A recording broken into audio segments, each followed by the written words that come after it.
Hi everyone, it's a pleasure to be giving a talk today at We Love Games. I'm very sorry that I can't be there in person, but nonetheless, fantastic opportunity to participate, and a big thank you to Natasha Trigg for this opportunity.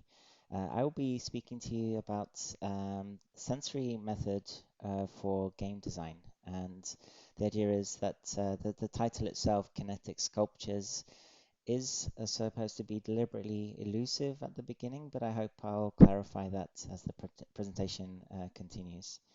My background, or like I suppose my accomplishments that are maybe most worth mentioning in this context, are the two books that I've written.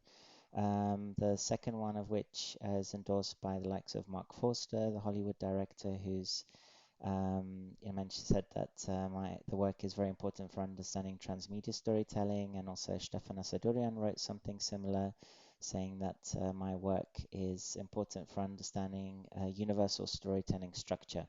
So I hope that gives you a little bit of an idea of the direction that I'm taking. That it's not necessarily about games where we can learn, important techniques for creating inclusive and diverse games, especially because my background is very much in classical art, but it's also applicable to all art forms that involve an element of shaping the user experience, even in architecture or interior space design. There is a lot of relevance in my work. So I'll start this off by asking, what if empathy, not conflict, was the organizing principle of game design?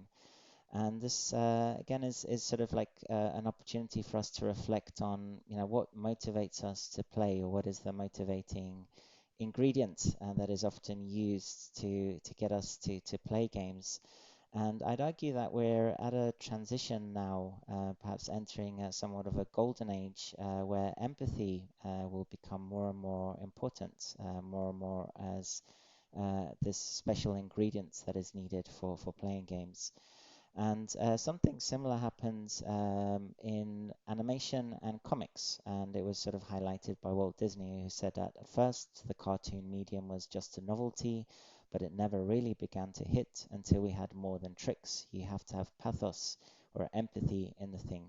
And so when you look at early animations, they were all about these kind of slapstick scenes where, Mickey is soaring off the wrong end of a plank of wood, or in comics, it was all about superheroes, and the industry found it very hard to think, what else could comics be about? What else could animation be about? And it wasn't, and they were still huge industries. Like, there's no doubt gaming is huge, but it's really is there more? And what if empathy was the organizing principle of game design? So I wish to propose games as a kinesthetic art form. So I think aesthetics is sort of fairly straightforward. It's the term is used to analyze the beauty or the artistic value, the sensory value of art forms. And of course, when we add kin, that's to do with kinetic or movement, the aesthetics of movement. So maybe the answer lies somewhere in here. And sometimes I get the question, like, are games always, is there always a kinesthetic value? Does this apply to every game that we have? And I would argue that yes, yeah, that of course there is a somewhat of a kinesthetic scale, value, let's say from 1 to 5, and there are games which definitely animate us way more than others. They're sort of more corporeal orientated, more bodily gestures, so especially Wii type games or virtual reality. And then there are games which are much more cerebral, but there's still a very strong amount of activity going on, especially in the mind, but we sort of tend to embody the gestures, and I'll explain a bit about that later on. But especially when you look at an example like chess, it is a game where we tend to think, okay, someone's sitting there thinking, and there's very little activity. But even here, if we look at a speeded up version of chess, we can see that there is a lot of kinesthetic value in even an experience like this. And if you think about the rules defining the different moves that are available for each piece, Then there is also, there's a sculpting of aesthetics here. How does the king move versus the knight versus the queen? And of course, this is what the player embodies. They embody this whenever they move, and they're embodying already these movements when they're analyzing the game experience. But if we scale this up, look at, bigger chessboard, or if we sort of even imagine the player becoming the chess pieces, then there is an amazingly rich variety of like embodiment. How do players embody these experiences, and how do the rules? What can the chess pieces do in terms of shaping that player experience? And embodiment is something that happens to us naturally. Unfortunately, I don't have so much time to talk about it here today, but it's something thanks to our mirror neurons that we very naturally embody a football when we kick it. So when we're riding a bicycle or even driving a car, suddenly this big chunk of metal, very heavy, becomes a part of ourselves. We become hyper aware of its dimensions, of the extent of this shell.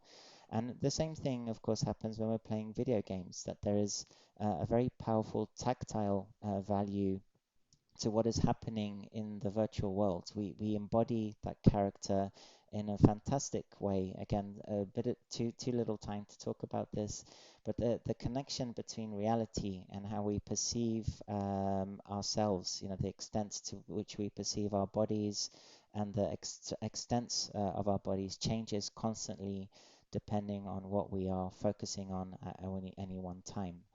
Unfortunately, I would say that games tends to allow us to embody very heroic characters, like Vin Diesel type characters, gunslingers, swordsmiths, people who are very athletic, very able-bodied, or if you're thinking of platform platform games, excuse me, platform games, then it's maybe, imagining the player as a bouncy ball or someone on a space hopper or something like this. So what can we take from this? Maybe, thinking about the sensory object that the player embodies can be approached with more sensitivity and especially more variety. So when I say sensory object, this is exactly what I mean, the focus of a person's attention. And the sensory object in this method is usually the avatar, the object that the player embodies. And I tend to focus, or I have done in my work previously, on the shape language and what we would call the root shapes. The ABC of shape language is a sphere, a cube, and a tetrahedron. Of course, these in themselves embody curved lines, perpendicular lines, and angular lines, and the circle, square, and triangle. And these sensory objects are just a way of using, in some ways, a comparative analysis tool that all experience, I would argue, can be somehow related to one of these three shapes, but there, of course, are infinite varieties of sensory objects that we can use. And the idea is when you start a game, it's important to somehow identify what sensory object you want the player to embody. And it might be a physical object or it might be an activity. So it might be, someone like Vin Diesel, super heroic, but it also might be a much more sensitive shape that you can work with. And what we do is we always start with informal play. Informal play, for those who might not know, is just playing without any objective, and this is why, in some ways, yeah, I've fitted here a young girl playing with a balloon because, keepy uppies is sort of like an informal game. It's something that emerges at parties where kids discover balloons, maybe for the first time, and the airiness, the lightness of these balloons. And games emerge naturally from the sensory object's physical properties. And so when we embark on this kind of like kinetic sculpture, this method, trying to identify how are we going to affect the player's experience, their sense of embodiment of the avatar, and their sensory experience in the game, then it's great to start with, starting out with like just regular shapes like spheres, cubes, and pyramids. But of course, any object will do, and using test verbs. So verbs, of course, are a major part of game design anyway. We use verbs to understand what the player is doing, the action verbs, actions. So you can say, so I take this object, a sphere, I'm going to push, pull it, spin it, and any other number of verbs that you can think of to see what emerges. So we pick a sensory object and we just naturally see how it evolves, and maybe we discover new things. Sometimes we find familiar things, but alter them slightly. And of course, approaching this, the design of games in this way is in some ways not new. Games throughout history have evolved from humanity's basic interaction with the sphere. Poc to Poc is from the Olma tribe in Mexico, one of the first kind of formal games in history with a ball.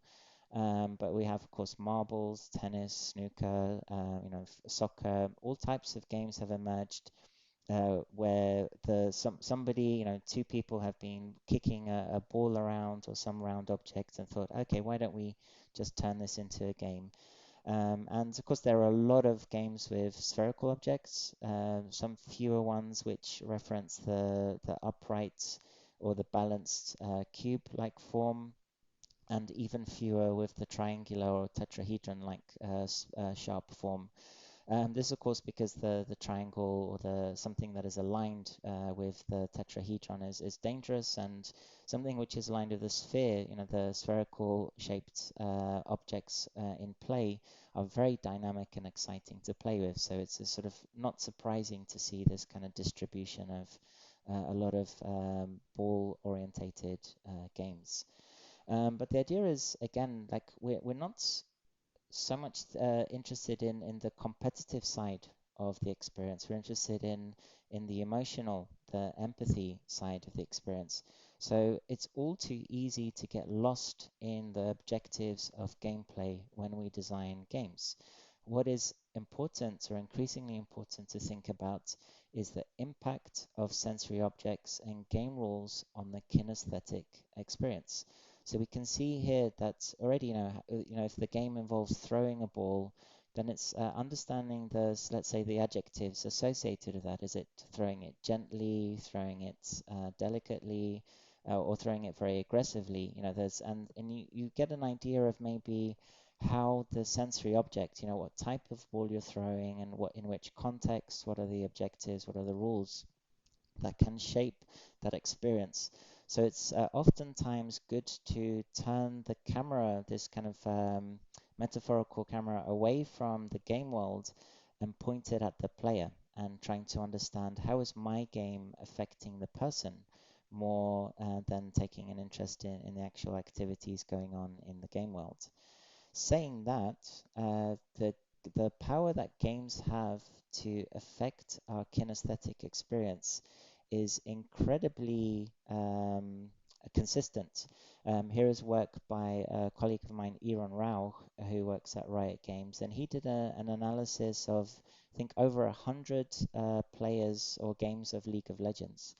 And there's also a New York Times article, I forget the name at this moment, but it's one where they write that they studied, I think, thousands of League of Legends games, and even though each game is very complex, a familiar structure begins to emerge, a consistent structure begins to emerge in terms of the player movements. And this is the installation that Iran Rao, not connected to the New York Times article, but Iran Rao created for himself with these tracking of mouse gestures of League of Legends players. And you can see this pattern appearing. So again, what is the player doing? And it's almost like what I tend to joke is almost like an American line dance. When everyone stands in a bar and sort of they have lines of people mirroring each other's moves. And games, even though we think of them as being, offering incredible amounts of freedom, again, they offer a lot of complexity, but the level to which we can curate the player's experience is incredibly powerful. And so thinking again more and more about what shape does the player, how are we shaping the player's experience? thinking of them as a kinetic sculpture that is an outcome of the game is a very powerful way of envisioning how empathy could be the driving principle of game design. So I have, some more fantastic examples like Pele Cas's time-lapse photography showing the shape that emerges when you look at sports, like diving, for instance. And again, this is maybe, of course, slightly moving away from video games, but taking inspiration from his work, thinking again, like what is the shape that how is our game, shaping the player's kinesthetic experience? And other ways of looking at it is also like if we slow down time, that there's one example of here on the left of a rotoscope analysis of a ballet performance. There's one of a team that motion captured a music conductor performing over time, a time lapse of cityscape and a motion capture of tennis. What we see emerging are slowly sort of like a commonality between not just sports, but all human activity, and this is the maybe like the stepping stones we need to take to begin to understand how games are similar to other art forms, and how can we take the aesthetics associated with, say, yoga or other or dancing, very gracefully, and starting to integrate them into the game experience in a more conscious way so that the rules that we design are directly focused on affecting the player's experience in a particular way, in a very vivid way. And this quote from Kira Miller, who is the author of Playable Bodies, just summarizes how privileged we are working with such a medium. She writes that games are a fantastic way for archiving bodily experiences. Kiri Miller is writing about dance games, but this applies to every type of game. We tend to have, again, more conflict or competitive focused games, but it doesn't have to be that way. There can be a way more diverse and inclusive way of understanding or conveying different types of human experiences. So one example for this is, of course, the graveyard. It's a wonderful, example that it's very minimalist in terms of game rules and objectives. But what kind of sensory objects might you use for this experience to prototype something like this? And the important thing is the physical prototyping. It sort of enhances this method dramatically when there's a physical component to the experience. And here I propose, this kind of multifaceted dice like object, where it's not just a straightforward rolling experience. You can imagine a very heroic character would make this objective very easy to get to that bench at the back. But if we change the sensory object and we think, okay, how do you simulate it being difficult to walk? Then the whole game experience from paper prototyping to the finished game and through this experimentation, this informal play, we can really start to imagine how these new experiences could potentially emerge. And this is not something just for indie games. I also like to highlight that the Graveyard was played by Richard Lamarchand. So he was formerly the one of the game design leads at Naughty Dog, and he played this game and he was so inspired that he incorporated it into Uncharted 3, Drake's Deceptions. This is where Nathan Drake, crash lands in the desert, and you can see if you're not pushing on forward on the control stick, then he's kind of hunched over and he just stumbles through the desert, and it adds such an incredible amount of empathy towards him. He's sort of like a gung ho fighter, just constantly, at the best of his abilities, throwing grenades, shooting, and here he is looking vulnerable. So it's an amazing contrast to the rest of the game. But of course, using sensory objects is much more than this. We can take inspiration from people like Rebecca Horn to understand, like what happens when we manipulate our body, when we hinder it or extend it in unusual ways. So the great and important thing to do is perhaps thinking less about what am I doing as a player, as this is always the overt formal goal, and thinking more like how do I feel as a player? What is, and this should become the hidden prime objective of us as designers. And so here is the kind of method that I tend to start with when I'm teaching this approach. It's the informal play, and then the informal through understanding the sensory object, we start to develop rules. You know, what must the player do? How many players there are? What is the layout of the level? And then we look at actually how did that affect the sensory experience of the player? What was their kinesthetic reaction to this? And then we look at the aesthetic range and the perspective switching. And I firmly believe that when you start to get really familiar with this technique, that you can gradually shift that sensory conception more and more towards the foreground and think, actually, I can start by imagining how I want the player to feel and move first, and then find the sensory object that I need to evoke that. And the formal rules can get further and further back in this process, you know, where you sort of become a master of choreographing the player's moves. And this is a very exciting, for me at least, direction to take. I'll just finish with this example from this kind of like piece from Charlie Brown, where he's saying, "This is my depressed stance." You know, when you're feeling depressed, it's very important how you stand. So definitely don't stand heroically, you know, chin up, head back, you know, shoulders and everything back straight, because then you're going to start to feel better. So Charlie Brown advises that if you want to get any joy out of being depressed, always, you know, slouch your shoulders and look down at the ground, because that's how you really get the most out of feeling depressed. And I believe this is the true, you know, the power of games, that we can really shape players physically, their kinesthetic experience to, in turn, affect their emotional experience. And you know, this is where I think we can start to really go enter the golden age of games, which I believe is still to come in a very confident way. So thank you very much for listening, everyone. I'll leave you here, and happy to take any questions if there's still time in person, or you're welcome to connect with me on Discord. So thanks a lot, and speak to you soon.